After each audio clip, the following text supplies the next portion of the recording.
For example, this is a cooling cycle of GMV6. Let's start from the compressor. So the refrigerant after the compressor become high pressure and high temperature gas. And then here we have the discharge temperature sensor and the high pressure sensor, and then goes into the oil separator. And the most oil will be separated and sent back to the compressor. And then the refrigerant will go through the four-way valve and then goes into the outer unit condenser or the outer unit heat exchanger. And then inside this heat exchanger, it will exchange heat with the ambient air, so it will be cooled down and become high pressure liquid. And then this expansion valve is only for heating. In cooling mode, it will be completely open. So there is a difference between GMV5 and 6. GMV5, we have one-way valve to bypass the liquid refrigerant. But the GMV6, this expansion valve is much bigger. It has 3,000 pulses. So no need that one-way valve bypass. This expansion valve will keep completely open during the cooling cycle. And then the liquid refrigerant goes through the subcooler, and the subcooler is a smaller heat exchanger. The plate heat exchanger is used to increase the subcooling degree. So a small amount of refrigerant goes through this subcooling expansion valve, and then the refrigerant will become low pressure and low temperature gas and liquid mixture, and then exchange heat with the main pipe to increase the subcooling degree. And then the liquid refrigerant goes to the indoor side, and at indoor side the expansion valve is inside the indoor unit. And then after this expansion valve becomes the low pressure and low temperature liquid, and then inside the indoor unit you cool down your room temperature and then go back to a compressor, so that full cycle. So if it goes opposite, that is the heating cycle. So it's pretty similar. The difference is during the heating cycle, the four-way valve or the reverse valve will be energized, and then the high pressure and the high temperature gas will go to the indoor side. Goes the opposite way. So that's it. And then the second part, the troubleshooting. So what you need to do when you want to troubleshoot. So you need to know why there is a problem. You need to understand how the system operates. That means you need to know the running parameter. You want to know the status of the system. And how to know that? We provide you different methods. The first one, you can use our portable commissioning tool, or somebody call it portable debugger. With this one, you can easily get the information either from indoor side or outer unit side. From indoor side, you plug in the indoor unit PCB. There is a port called CN11, or outer unit CN2 or CN6. And through this commissioning tool, you can monitor the parameters. You can also commission the system, and even you can use this one to set the functions, to check the status, and control the indoor unit also. Even can use it as a controller. Okay. And then the second way is through the commissioning software. Use this one, you need to use your laptop, use a USB converter provided by GRIP, and install the GRIP debugging software. The function is similar to the portable debugger. So this one, you can check the parameters. For example, here, this side, this is the system information, and here this part is our unit information, our unit 1 and our unit 2 and 3 or 4. Here the lower side, these are the inter-unit information. And at one time you can connect to multiple systems, and from here you can select the different systems like this.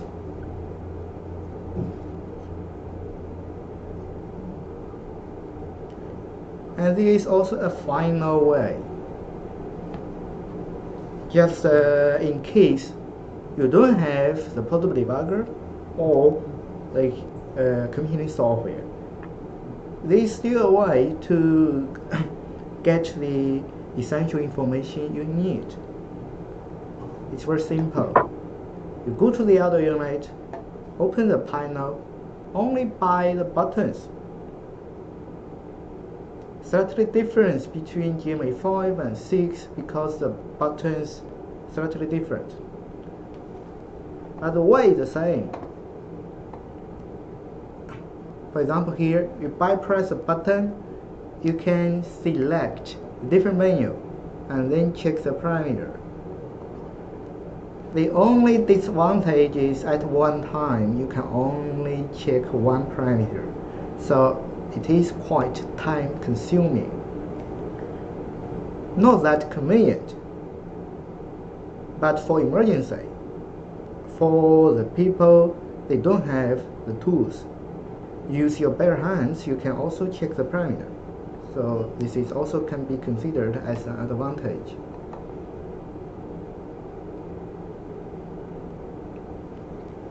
For example, if you go to this N7 menu, both 5 and 6 generation VRF, the menu is the same. Difference is the buttons, the layout. Okay, the layout of the PCB are different. When it comes to the menu, for example, if you choose 01, that is the auto unit ambient temperature, and 02, it will be the compressor frequency, and then all of these parameters. These parameters you can also formulate on the portable debugger or the commissioning tool. But here, one time you only check one parameter. On that two tools, you can view all the parameters on one screen. And there is also another way for you to check the parameters from the indoor side through the web controller. Here, for example, this is a standard web controller, SK47. Through the other controller, you can also check the parameters. Press the function button and hold it for 5 seconds, and then press function again for another 5 seconds, and then you enter this P menu. Here, only limited menus for you to choose because this is a user parameter checking. You can also enter the engineering parameter setting by some special operation. For example, here, this is a special operation. Press mode button 3 times in 5 seconds to unlock the engineering parameter menu. Okay.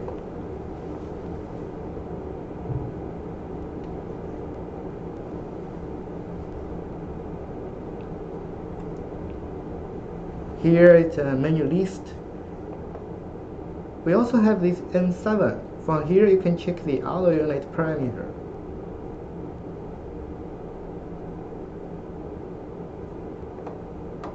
And a lot of the other functions. Okay. I guess my colleague has already shared you in the GMV controller presentation. So here I will not spend that much time. So let's go to the next slide. Okay. Here it is quite critical, the operation parameters. The first one is the compressor discharge temperature. This is very important. Okay? So here in cooling mode, normally the discharge temperature will be between 70 to 95 degrees Celsius. And this is under the standard condition. That means the outside ambient temperature is 35 and the indoor temperature is around 20, is around 27, like that. No matter the ambient temperature, how high or how low, this should be at least 10 degrees higher than the saturated temperature of the high pressure. This means the superheating, the discharge superheating should be at least 10 degrees. And in heating mode, the discharge temperature will be around 65 to 80. Compared with the cooling, it will be slightly lower. But still, the discharge superheating should be more than 10 degrees. And then the high pressure. High pressure is also a very important parameter, the high and the low pressure. So when we talk about the pressure parameter, we should talk about the high pressure and low pressure both. Okay? In cooling mode, during this range, the ambient temperature 25 to 35 degrees Celsius.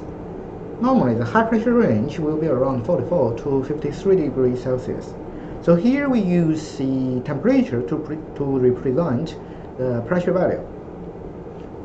Maybe a little bit tricky to understand, but when it comes to the superheating or subcooling, it will be much easier. So this pressure value by the degrees, this means the saturated temperature, because we know for the refrigerant, if it is saturated, the temperature and the pressure, they are corresponding to each other. So the 44 to 53, it is actually 2.7 to 3.3 megapascal. PSI is around 390 to 480. Okay. So heating mode, the high pressure, similar, is around 43 to 52 degrees Celsius. So the low pressure value in cooling mode, it will be around 0 to 8 degrees. And heating, it depends, because normally it is around minus 15 to 5 degrees, but if the ambient temperature is very low, for example, it's minus 20 degrees, for example, for the GMV6, we claim it can work normally even the outside temperature is minus 30. In that case, the low pressure, obviously, it will be lower than minus 30 degrees. But this is a regular condition. It is around minus 15 to 5 degrees.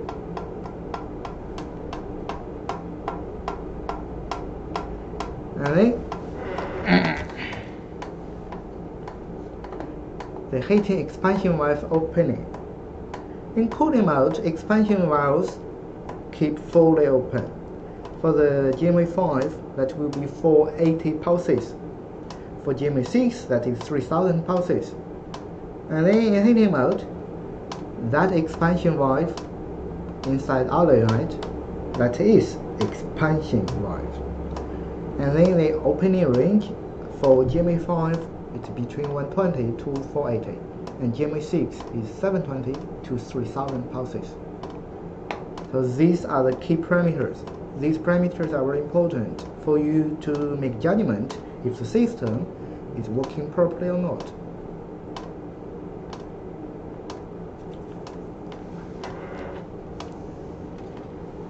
And then here, this explains what is an error. The VF system has many sensors, and the system always keeps monitoring all the parameters. And not only monitoring, but also make adjustment in real time to keep the parameters within a reasonable range. But sometimes things is not that smooth, okay? Sometimes there is something wrong, and then one or several parameters go beyond the range. So at first beginning, there is a reasonable range. If, for example, the discharge temperature, okay?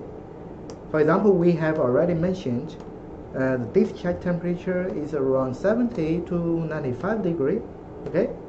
If in that range, the system operates normally.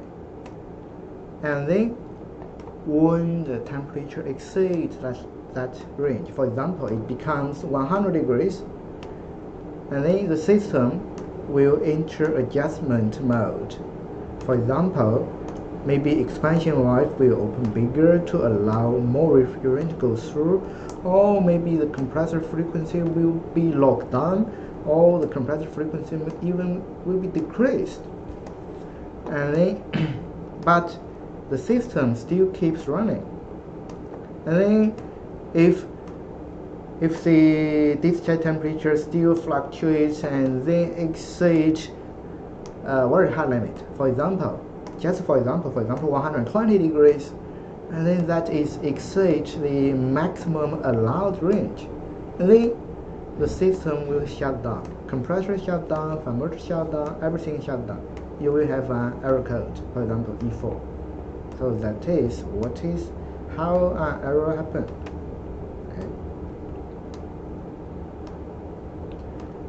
And when there is an error, it may be displayed. It can be displayed on the other unit PCB or indoor display or the world controller.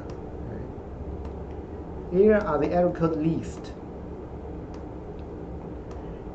All of these D series errors are mostly related to indoor unit sensor. So I listed here indoor unit sensor oriented. These are related to indoor unit sensor. Just easier for you to remember. Here, no need to remember all the codes because there are so many, nearly 200, so it's quite impossible. So, but there is some principle, some principle inside. For example, D series started with D is mostly related to indoor unit sensor, and then this E and J series mostly related to other unit system, refrigerant system.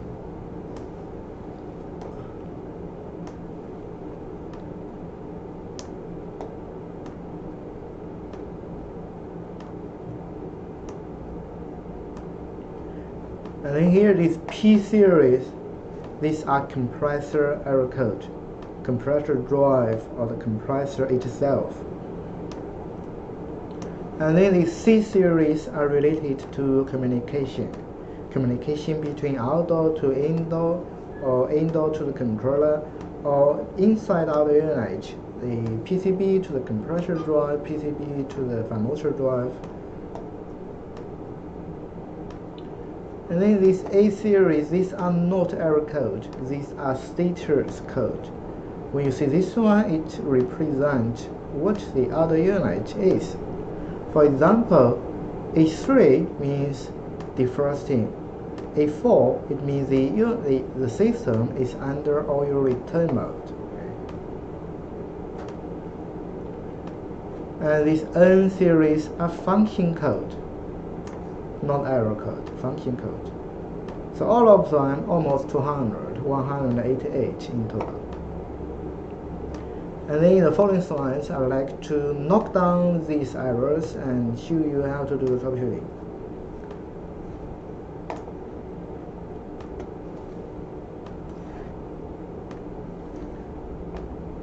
So C2 and C3. This one, C2 means communication error between the main board to the compressor drive.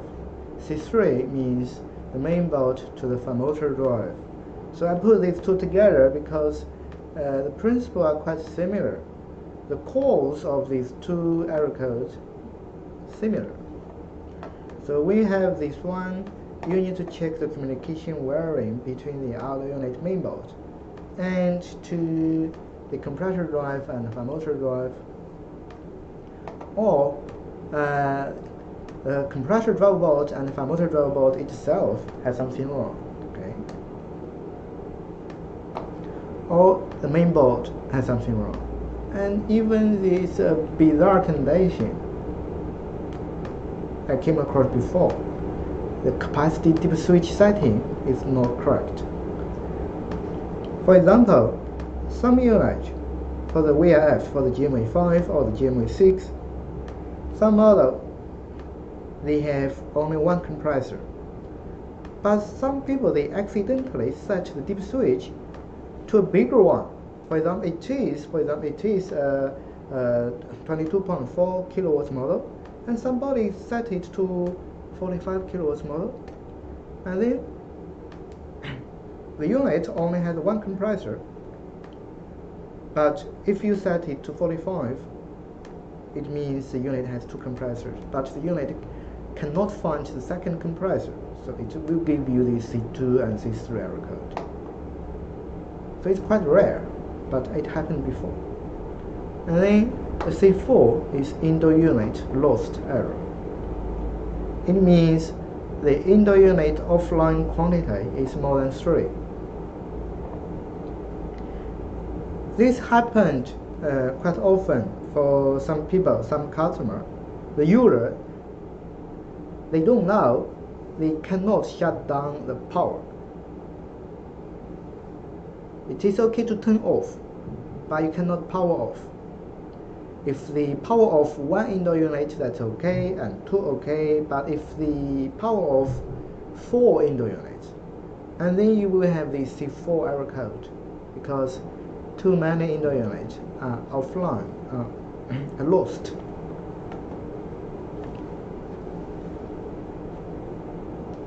But if nobody power off the indoor unit, you have this one, that means you have communication error. Communication cable connection is in malfunction. Or maybe the indoor unit PCB unknown. And then error 7. Error 7, this is the no master indoor unit error. This one will happen quite often when you do the commissioning procedure. The definition of master indoor unit is that indoor unit will decide the running mode of the whole system, because VIF system has so many indoor units. Which one will decide the running mode, cooling or heating?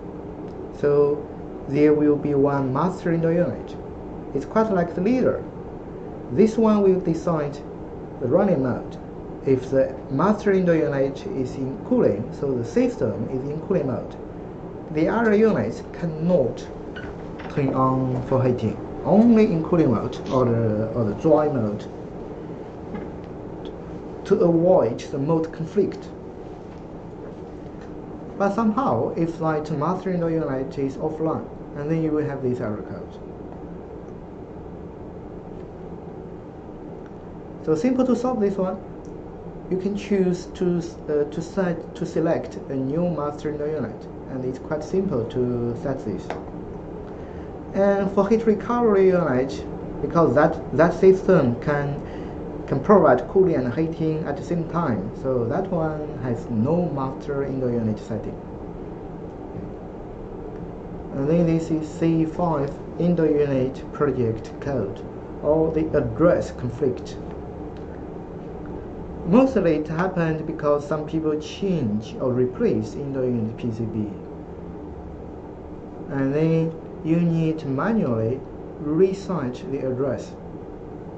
Or some people they accidentally set the same addresses for different units, and they also will have this error code.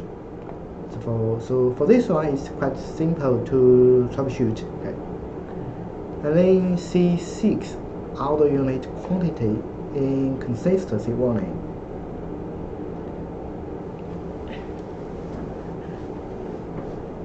This one is not that common to happen.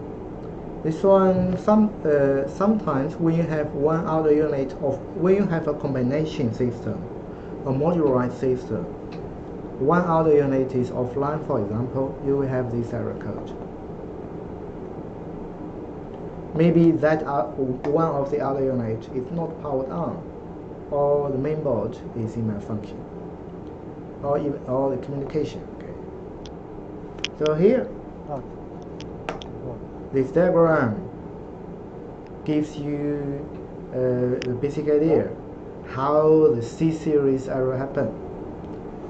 For example, here this is a master auto unit, the slave auto unit, and then the inner unit and the controllers. If the communication between the main board and the compressor driver board has something wrong, you will have C2 or C2. So if something wrong between main board and the firmware, and then you have C3. So if between these two, for example, the communication is disconnected, so the slave auto unit cannot communicate with the master, so it will show you C0, communication error. But meanwhile, the master auto unit, it cannot receive information from slave auto unit. It will report you auto unit quantity is not the same, so it will show you C6. Meanwhile, inner unit, because here it is disconnected, inner unit also will show you C0.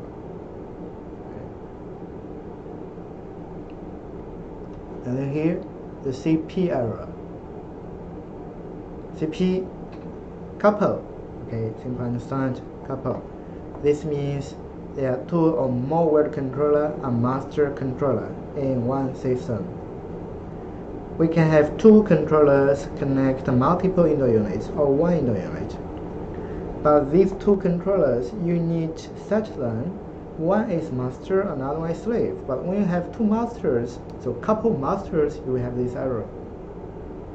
And then CC means there is no master auto unit. In this case, you should select one auto unit and set dip switch to the master auto unit. So for the GMV5, I say H is at the end, set H to on, both on. GMV6 is same, but SH, the position is different, but the setting method is the same. Both on. Then it is the master auto unit. And then CF, similar error. CF means in one system, there are more than one auto unit are set as master auto unit. So only one master auto unit allowed in one system.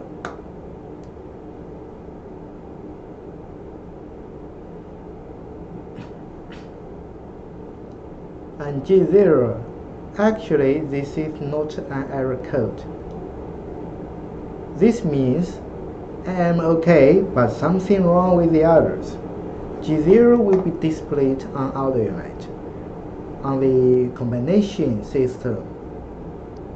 So when you saw one auto unit with G0, okay, this one is okay, this one is alright. But the other auto unit has something wrong. Gerai, štai atsiunčiau numerį, jis neskambino jums. Gerai, tu atsiunčiau. Okay.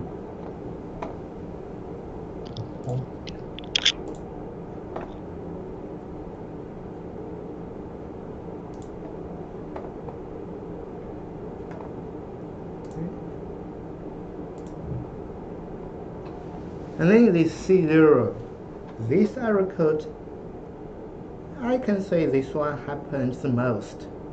Communication error, especially during commissioning, during installation. This one happened a lot. Okay.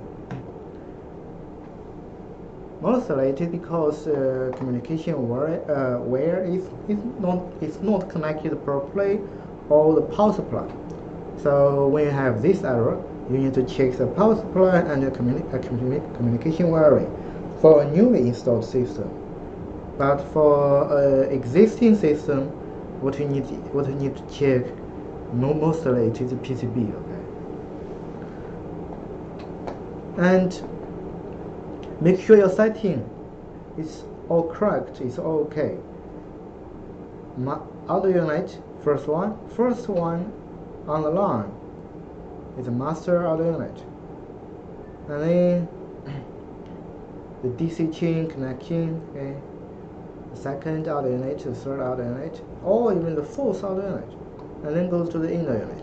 Remember, the last one, the last device, it should be equipped with a matching resistor. This one goes with the outer unit, not inner unit, but you need to attach it on the last inner unit.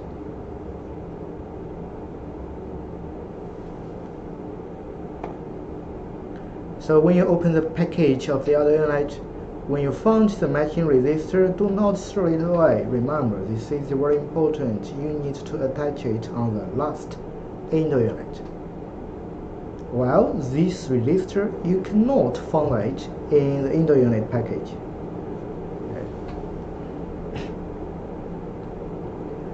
And then this C8, C9, and CA, these are emergency codes.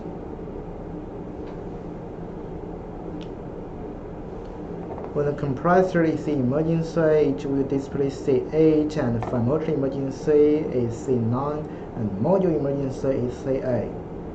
Not error code, but emergency code. And then the compressor emergency setting error. This is only for GMV 5, because for GMV 6, the emergency function is not set by deep switch, but set by the function button.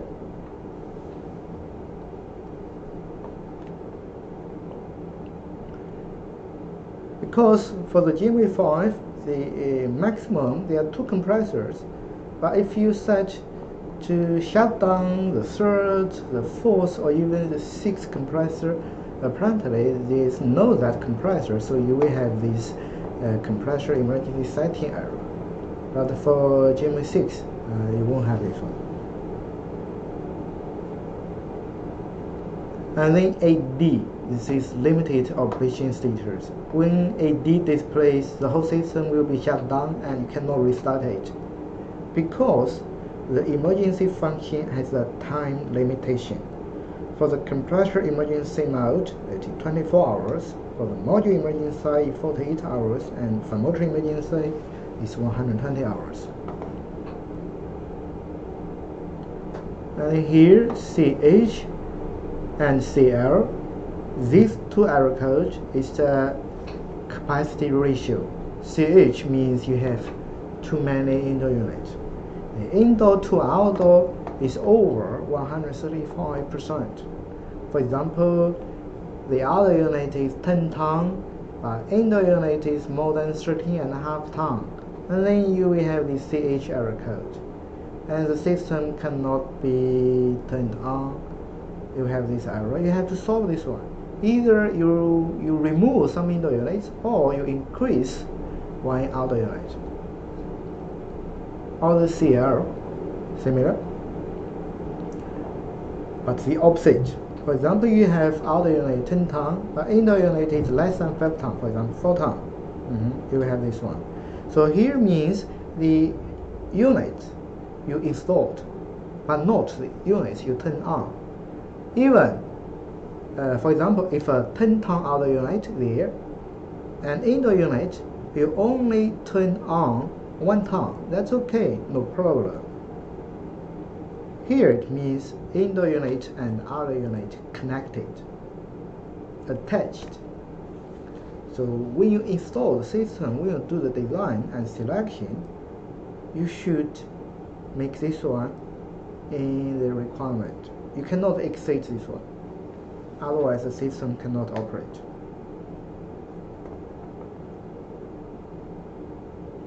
And then here CJ, this is the system address code conflict. This one happens sometimes when you have a group control function when you connect to the central controller or the long distance merging software or the billing software. In that case, you need to assign addresses for different systems. So addresses inside the system is assigned automatically. But for different systems, you have to set it manually. That is SA2 address. Both GMV 5 and 6, the name same, SA2. It's a 5-digit deep switch.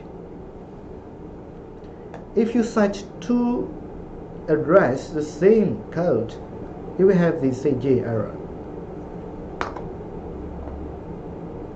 And then CB, this is IP address allocation overflow.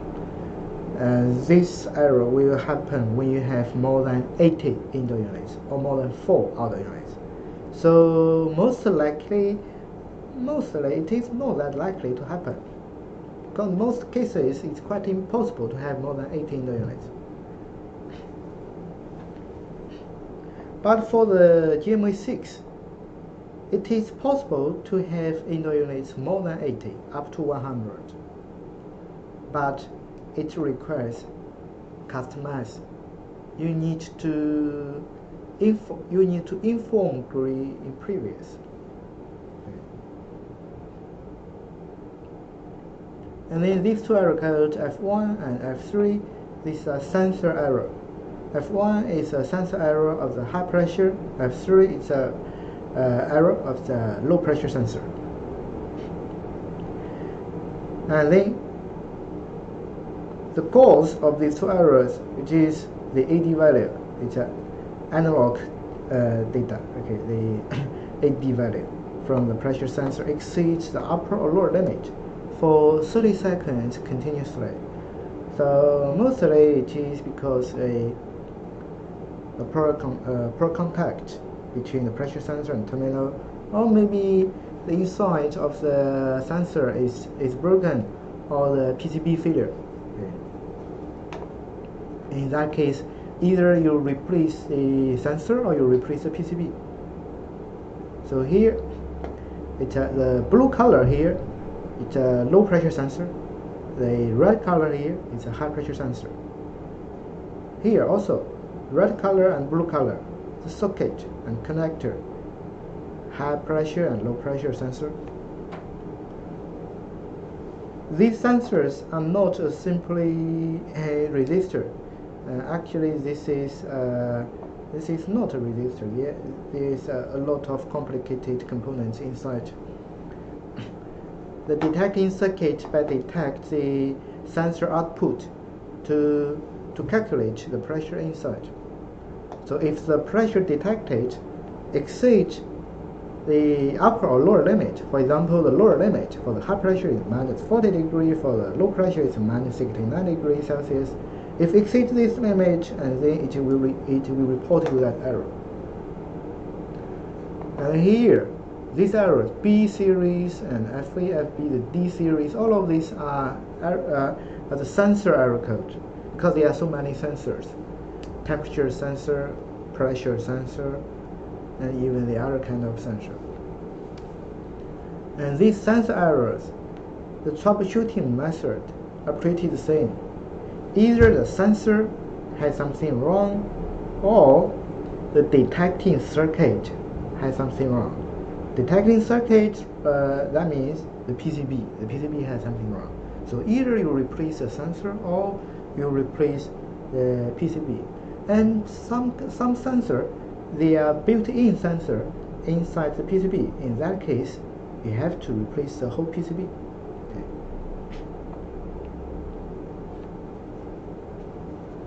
Here is, for example, the outdoor unit temperature sensor error.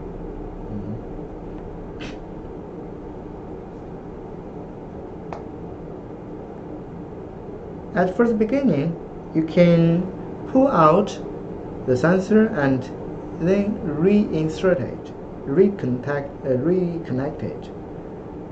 And then after that, you can check the temperature sensor, you can check the resistor. In our service manual, we provide you we provide you a table to show you the temperature sensor and even the pressure sensor, the voltage, the resistor, and the temperature and the pressure, the relationship. You can use a multimeter to measure the sensor is properly or not. And then here, D9, this is indoor unit jumper cap error.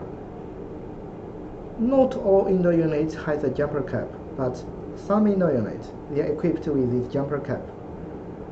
Mostly this will not happen, but some people, when they replace indoor unit PCB, this may happen. Because some people, they just throw it away, and because the new PCB, because the PCB parts, the spare parts, the PCB is without jumpers. So if you forget to remove the jumper from the old PCB to the new one, you will have this error. Or you installed a wrong jumper cap, you may also have this D9 error code. And the DC is a capacity dip switch setting error. For this one, you need to check the capacity setting, the dip switch setting. Okay. If the one you are set does not exist, for example, you will have this error. And then this P series error, when it comes to P, no good news, because P series error means compressor related, compressor drive or the compressor itself. And P5 means the compressor overcurrent protection. And in this case, maybe the wiring of the compressor has something wrong, or the compressor drive itself, or even the compressor. Okay. So at first beginning, you can check the contact of the UVW. Check these wirings are okay or not. Or maybe the UVW, the sequence, has something wrong. Because some people, for example, you replace a compressor drive board, and then when you during the replacement, maybe you mix the wrong sequence of the UVW, and then you may have this error. Or there's something wrong with the compressor, no good news. Or maybe the system is blocked. And then the compressor requires huge torque to start up, and then that causes overcurrent. Or maybe the compressor drive board. For the P6, this is the IPM protection, the intelligent power module, the drive board protection actually. So it's quite similar. The troubleshooting, all of these P series, the troubleshooting are all quite similar to each other. So check the UVW wiring, check the IPM module is okay or not, or check the compressor. This is a desynchronizing protection of the compressor. So this one, mostly compressor malfunction or the compressor drive board. So we have this one at first beginning. You try to restart the system to see if this error repeats or not. So if once in a while you have this error, and after you power off, power on, and then the error disappears, that's okay, no problem. But it continuously repeats. That means definitely there's something wrong. So you can check the UVW, check the compressor drive, check the compressor, and then here is how to check the compressor. So by checking the resistance between the UVW, so the resistance should be less than 2 ohm.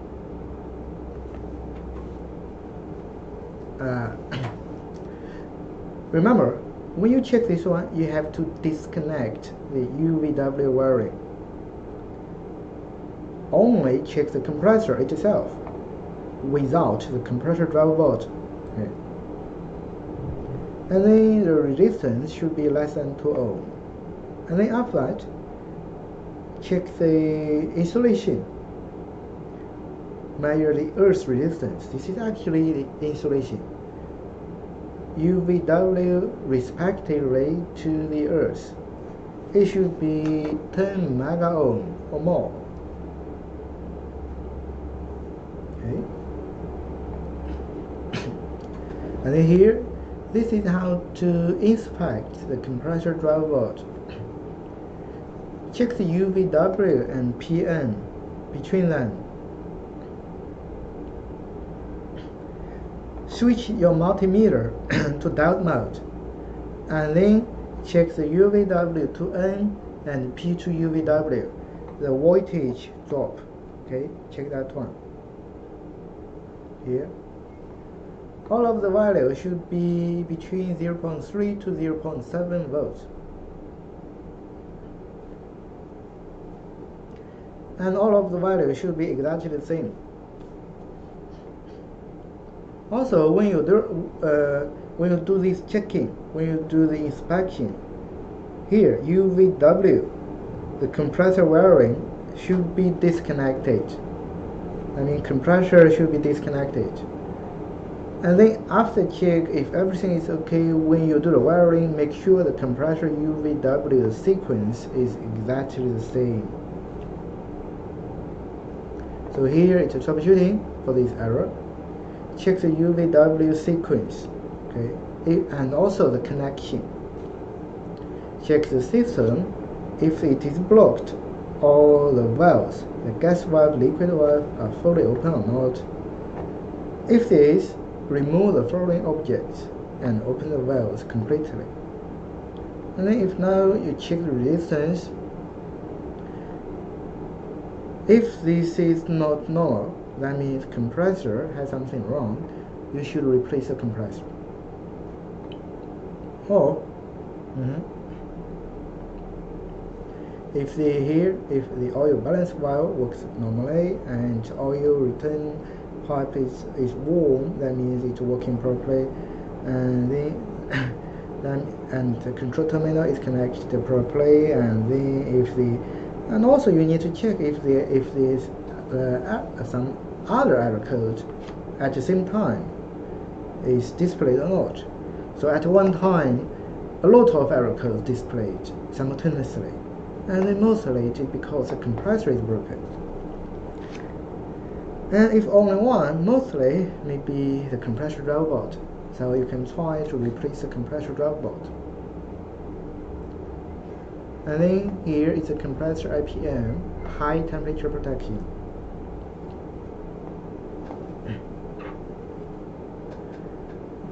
This means the IPM module the temperature is super high, it's more than 90 degrees Celsius. Mostly it is because of heat sink. Okay. Maybe some people after they replace the compressor drive, they forgot to fasten the screw of the IPM module. It causes the IPM module and the heat sink, they are not contact properly, or the thermal grease is not applied. Okay. Here. So the heat dissipation is not good, so it will cause the IPM high temperature protection. And then here this G series error, these are compressor overcurrent protection. G1 means overcurrent of the first one, G2 and 3 is the second one, mostly G2 and G1 and G2. Okay. It is a compressor overcurrent.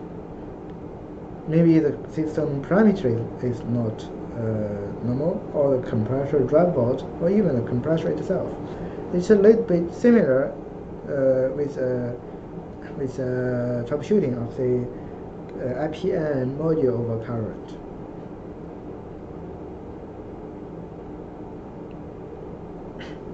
So here, similar to that one.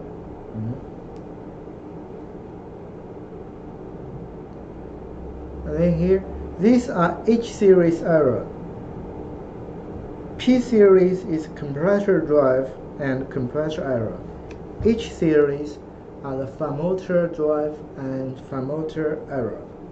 So they are quite similar to each other. Even I can say they are same to each other, but one is compressor, another one is fan motor. Even the troubleshooting method is similar. So H7 is a fan motor drive temperature sensor error. So P7 is a compressor drive temperature sensor error. Okay. P5 is compressor overcurrent protection. H5 is fan motor overcurrent protection. So also check the UVW. This fan motor is also DC inverter with UVW and with a fan motor drive board. So similar. H6 is IPM protection of the fan motor. Okay. And desynchronizing of the inverter fan motor. H9 and P9 is for the compressor. So similar. Okay. HJ is fan motor startup failure. PJ is compressor startup failure. Okay. This. The GMV5 and GMV6, they both have the UVW, these variants. So the difference is the resistance of the fan motor is larger because fan motor with a much lower power compared with the compressor. So when you have much lower power, you will have a higher resistance. So for the fan motor, resistance will be around 10 ohm. And the insulation also should be more than 10 mega ohm. So the other part, similar. So H9 is a fan motor IPM high temperature. Also, do not forget the silicon grease, the thermal grease. Okay. And here, J7, this is a gas mixing protection of the four-way valve. It is because of the four-way valve cannot operate properly. The four-way valve is a reverse valve. So when the system switches to heating mode, the four-way valve will be energized to reverse the refrigerant flow direction. But if it cannot reverse it, and then you have this G7. And the judgment standard is the pressure difference between the high pressure and low pressure. It should be less than 0.1 megapascal. That means the high pressure and low pressure almost no difference. So most likely the high pressure and low pressure gas, they are mixed together. So you will have this error. So mostly it is because of the coil, the four-way valve coil, or the four-way valve is stuck, or even the main board is abnormal. It cannot give power to the four-way valve, but this is not that common. And then L1 is indoor unit protection, indoor fan motor protection. This is because of the indoor unit fan motor cannot operate normally, cannot start up, or the RPM is quite low, so you will have this one. I think this is a troubleshooting procedure. You need to know the type of the fan motor. It's a DC inverter one, or the AC motor, or the PG motor. Okay. Mostly because of rotation speed, for example, less than 100 RPM, then you will have this one. So you need to find out if there is any foreign objects inside that impede the smooth operation of the fan motor, or maybe the bearing or the lubrication is not that good. So you may have this one. And the bad news is the motor is not that good. So I mean you have to replace the motor. Sometimes it happened. Okay. Or the indoor unit mainboard. And then L3, this is full water protection. This means water inside the indoor unit, inside the water tray is too much water, and then you have this error.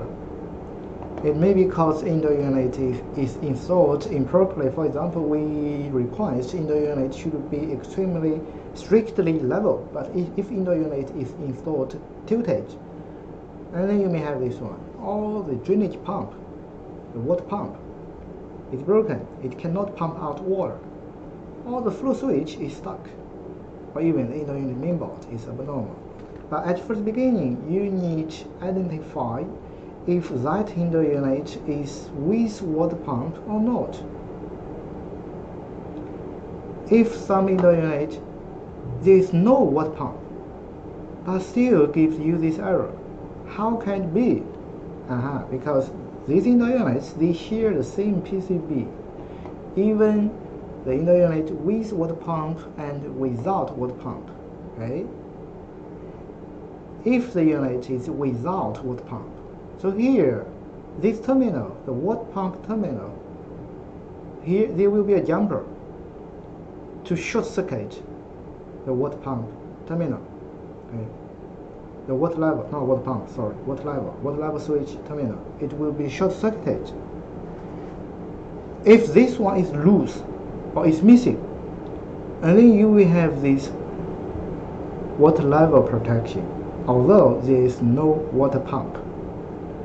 So here what you need to do is to short circuit them again. Use this jumper to solve that problem. Okay. And then another one is there is water pump, but then you have this one.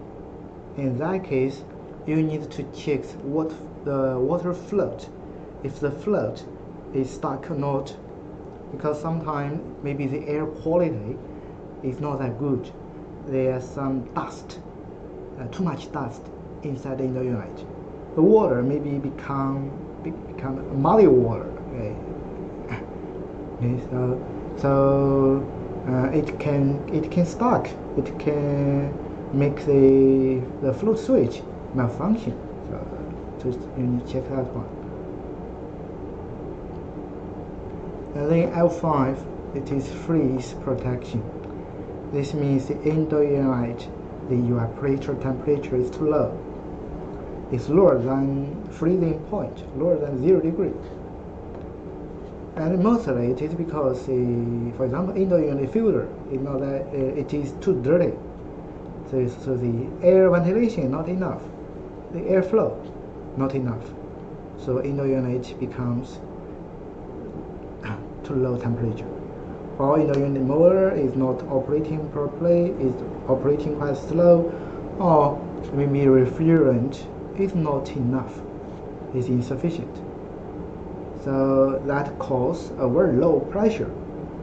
So low pressure means low temperature. So you may have this freeze protection. And also because of indoor unit the indoor temperature is too low, but in this case it is a normal phenomenon. Okay. So check the filter. For example, here the filter is too dirty, so many dust. Okay. And then check the indoor and outdoor fan motor is okay or not. And then check the ambient temperature.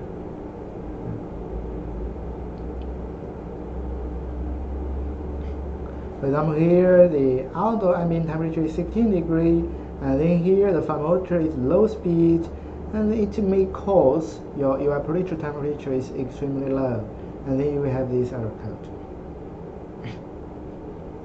And then error 9, it is group controlled indoor unit quantity conflict.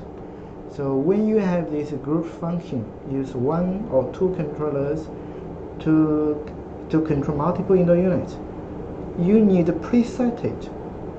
You need to preset how many indoor units the controller is going to connect. For example, it is connect 3 indoor units, you need to set the quantity to 3, otherwise you will have this error 9 error code. Okay. And then error A is a group control indoor unit series inconsistency. This means under one controller, under one word controller, you have different series of indoor units. For example, you have a regular indoor unit and a fresh air indoor unit together under the same word controller. You will have this error code. And then error C, mismatch of indoor and outdoor unit error. So it's not that likely to happen.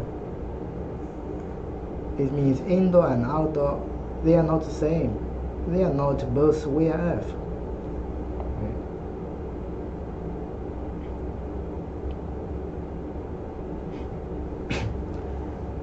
And then this U2. Do you still remember we have another error code? It's in the unit jumper cap. This U2 is the other unit jumper cap. So the other unit also, some models, they have this jumper cap. In the unit, we have the red color, that is in the unit. Other unit, the blue color jumper, that is the other unit. So when this one is missing, you will have this U2, or you set the wrong capacity code. You may also have this error. And then this U3, it's a power supply, the phase sequence. The L1, L2, and L3, this should be strictly the right sequence. So if you make the wrong sequence, you will have this U3 error and you cannot turn on the unit. And then U0, this is not an error actually. This code only display during commissioning. If the preheating time is less than 8 hours for GMV5 and 2 hours for the VRF6, you will have this U0 error code. So the troubleshooting is just time consuming. You just wait some time and then preheat. That's okay. And then E series error is related to the system. High pressure, low pressure, high discharge temperature, low discharge temperature, like this. And we have this one here. Here shows you how to check the high and the high pressure switch and the high pressure sensor. So this one, this is a high pressure switch. It is simply a switch. It is internally connected, and then when the pressure is too high, it will be disconnected, and then you will have the E1 error code. And then this is a high pressure sensor. This is a sensor, this is not a switch.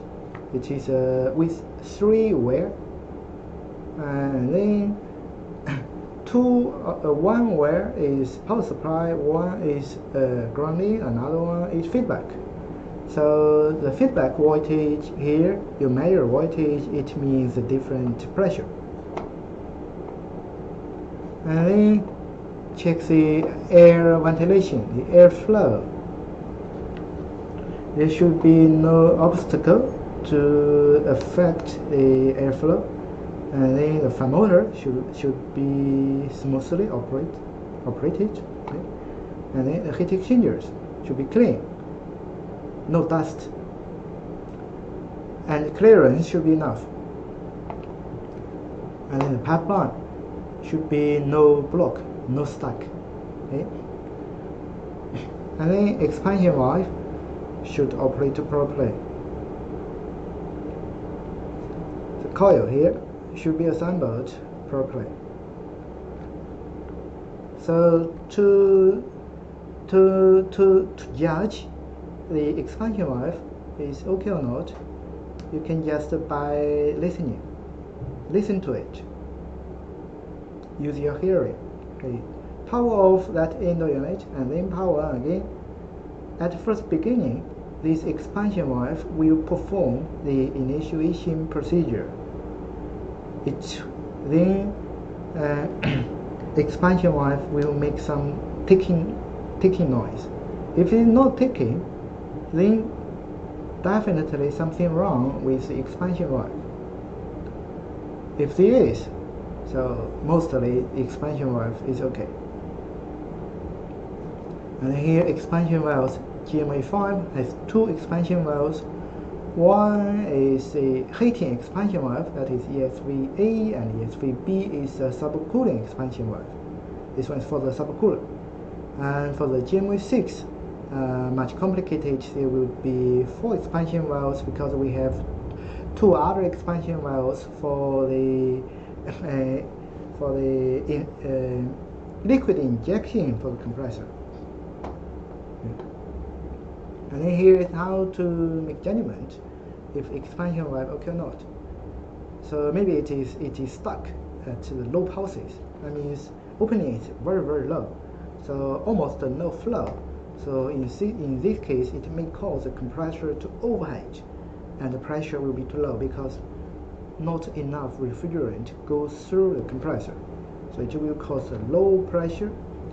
And then expansion valve here, if it may be frosted, you may see some ice there, or there's quite a lot of frost. And then if the flow is stuck at the high pulses, so that means there will be a lot of refrigerant go past expansion valve and then go inside the compressor. So it will cause even liquid refrigerant go inside the compressor. That may damage the compressor. And then obviously we will see the superheating of the discharge temperature. It will be very low. If it is less than 10 degrees, you will have the E2 error code. Okay.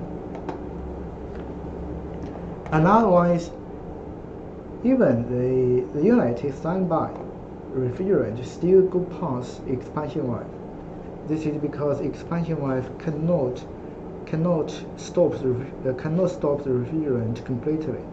It has internal leakage, and this also can cause something wrong. So mostly, if the expansion valve is stuck, you can try to knock expansion valve with a rubber hammer,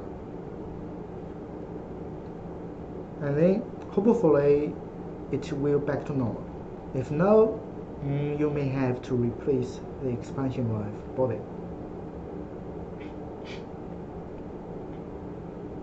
Here is how to check the coil is okay or not. Mostly, we have these 480 steps of the expansion valve. There will be 5 terminals, the 5 wiring.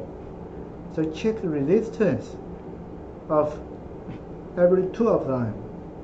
Actually, not every 2 of them. That's just these 1, 2, 3, 4 to the common. It should be around 46 ohm. Other one for the GMV 6, because this is 3000 steps, the coil resistance is different. It is around 100 ohm. Okay. So if the resistance is not the same, for example, the resistance is 0 or infinity, that means the coil is broken. You have to replace the coil. So either it is 46 or 100, or it is 0 or infinity. And then here, E2, it means low discharge temperature protection. We have talked this before. Okay? This means superheating is less than 10, mostly because of too much refrigerant. It can be really too much, or just too much refrigerant goes through the compressor, but actually refrigerant amount is the same. For example, maybe the expansion valve is stuck, and that means too much refrigerant go into the compressor. Okay. So you need to find out why, to find out the root, to dig inside. And E4, similar. So simply, E4 is caused by too less refrigerant, because refrigerant goes through the compressor is less, and then it cannot bring all the heat generated by the compressor. So the temperature becomes higher and higher and higher, and then eventually you have this E4. Maybe the refrigerant is really less, or maybe refrigerant is enough, but just not enough refrigerant goes through the compressor.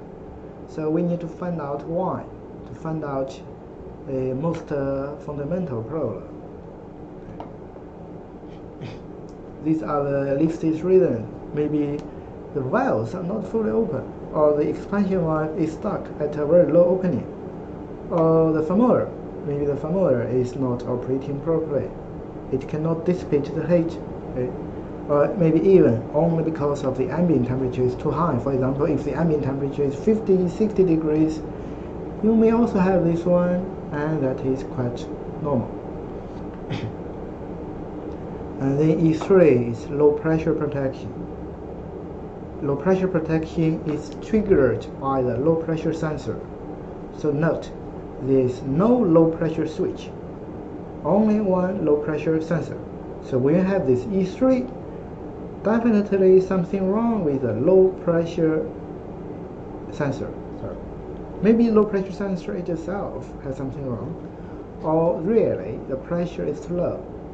So you need to find out why. Maybe not enough refrigerant, mostly. Or during heating, it can be normal if the ambient temperature is too low. And here E3 and E4, these two, the reason for these two error codes are quite similar. Mostly not enough refrigerant. But which one appears first? I don't know. Even the system don't know. But which one reaches the limit first? And then the system will give you that error first. So E3 and E4.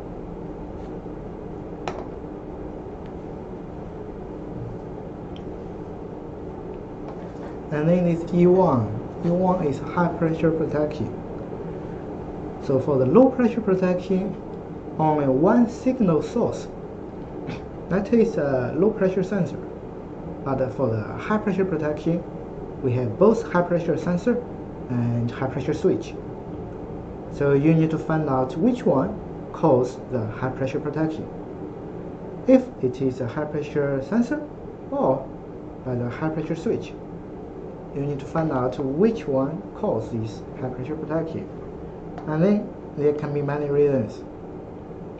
If the pressure value is normal, but you have this one, so mostly caused by the high pressure switch, and something wrong with the high pressure switch, you have to replace it. Okay. And then some other reasons, maybe the airflow is not good, or maybe there's too much refrigerant, okay. Or maybe the high pressure sensor has something wrong. Okay. So many possibilities. So mostly high pressure sensor and high pressure switch, or too much refrigerant. Okay. And then here is a pressure sensor replacement. For example, how to replace a high pressure sensor. Okay, here cut this cable tie and unwrap this plastic bag. And then you will see this one. This is a high pressure sensor. And then press to disassemble the wire, and then disassemble the sensor with a wrench. And you need to apply some oil on the surface, and then install the new one. Install the new sensor with a wrench.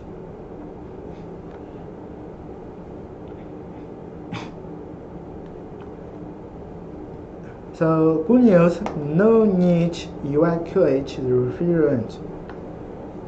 But if you want to replace a high pressure switch, that is not that easy. You have to release the gas and then evacuate and then charge additional refrigerant. And then this is the other unit mainboard replacement. This is GMV5 and this is GMV6. GMV5 here with a small chip, and GMV6 it's a monoblock design, right? And after you replace the mainboard, power on the outdoor and indoor units at the same time, and then you need to commission the system as well. However, if you replace a slave auto unit PCB, no need to commission the system. But if you replace a master auto unit PCB, you have to commission the system again. But you can do a short commissioning, no need to perform all the procedures.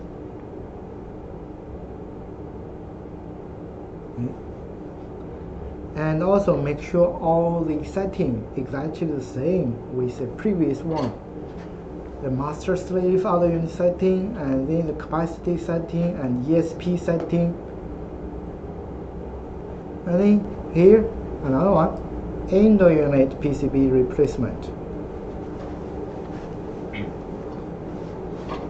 So here are some recommendations. Before you replace it, take a photo and then disconnect all the wiring and electrical parts. And then the dip switch setting here, copy the previous one, and jumper here, jumper, red color jumper, remove from the old one to the new PCB. It is very critical, do not forget it. And then do the wiring again regarding the previous PCB.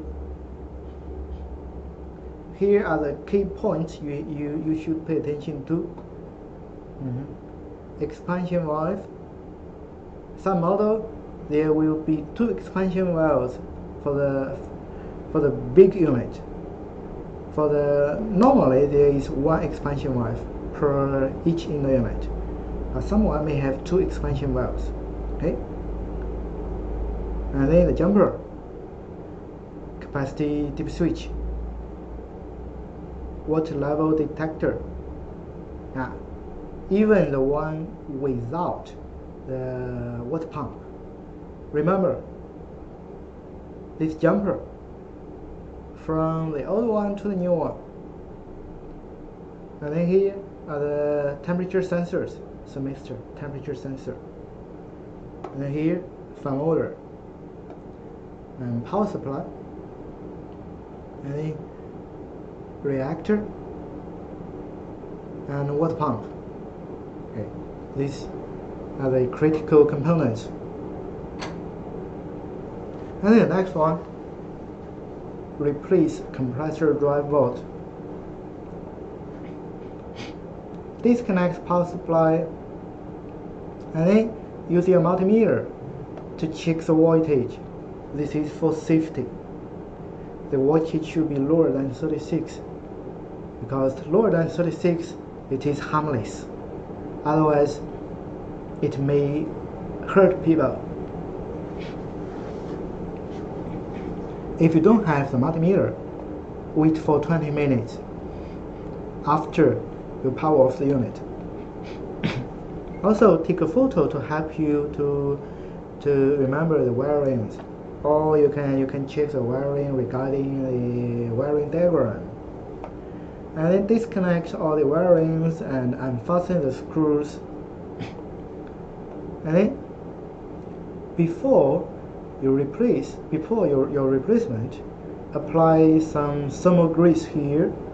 Okay, and then fasten the screws and do the wiring, and then do all the new wirings to the new drive board.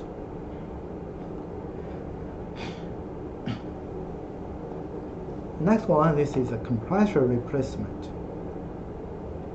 Disconnect power supply, then clear electrical parts. You need also check the lubricant, the oil, is contaminated or not. If it is contaminated, you have also to replace the oil separators. For the GMV5, there are 2 oil separators, first and second stage.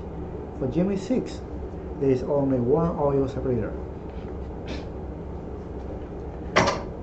No matter the oil is okay or not, you have to replace the gas liquid separator at the same time. So it always goes together with the compressor. Once you replace the compressor, you have to replace the gas liquid separator. After that, you clean the pipeline and then replace the compressor, and then do a pressure test check if there's any leakage. And then charge additional lubricant, 1.5 liters per each compressor, and plus your discharge amount, your draw amount. How much lubricant you draw, you need to charge that amount, and plus 1.5 per capita. And then after do the evacuation, and then charge refrigerant, and then connect the wiring. Here it's a how to make a judgment. The compressor oil. Here it's a color or transparency. It should be transparent and clean. If this become dark and murky, and then you have to, that means it is contaminated. You have to withdraw all the lubricant. Okay. Here it's the same, compressor replacement. And here means a gas liquid separator. Once you replace compressor, you have to, or you must to, replace gas liquid separator, because this one, if the oil this one the structure is quite complicated. It is not easy to clean everything inside. So when you replace compressor, you have to replace this one. And then this is the operating parameter judgment of the GMV 5 and 6 during the full load.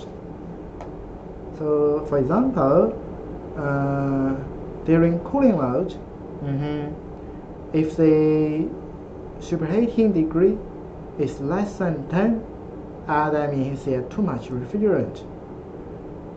And in very short time, you will have the E2 protection. Or if the superheating is more than 35 degrees, and then that means refrigerant is not enough. The superheating is the discharge temperature minus high pressure. So these two, the difference is superheating. Okay, and for the heating, similar. The judgment standard is this one, more than 25. It means refrigerant not enough. You may have to charge additional refrigerant. And then that's it.